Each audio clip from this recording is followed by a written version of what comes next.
Yo!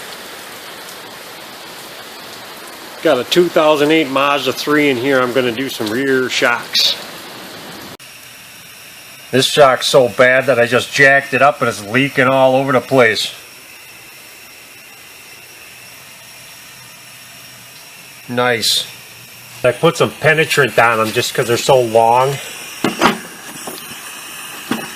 I'm pretty sure these are splined.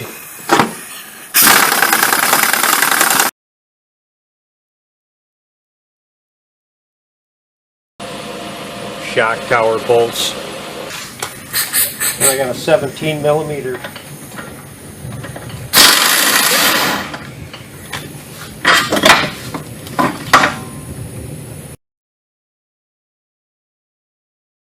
Might have to compress the shock a little bit to take it out from the top.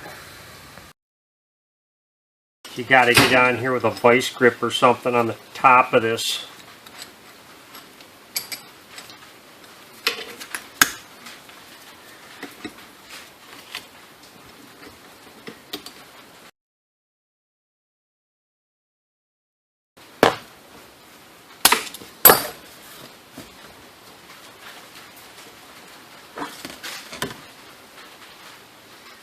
The guy that owns this car, he ordered the parts for it.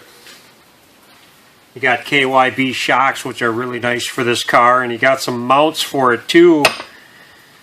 He asked me if he needed mounts, and I'm like, it's not a bad idea to get them, but it didn't come with the bump stops for some reason. So these just pop right out if you're going to replace them. And I'm going to put this on here.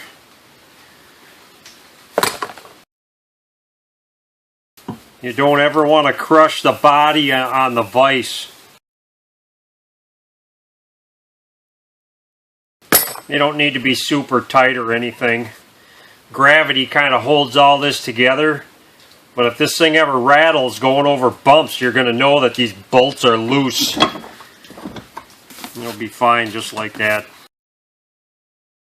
I'm going to start the 17 millimeter bolt first. These studs are boogered up really bad. I got a thread chaser. It's 8x125. I'm going to chase these, clean the threads out a little bit. That feels better. Yeah, don't use an impact on these like I just did. Unless you're me. I've done this for way too long.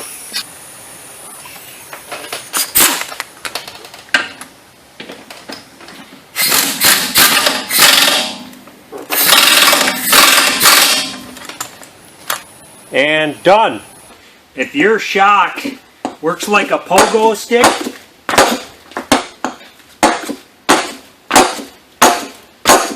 it might be bad. Okay, bye.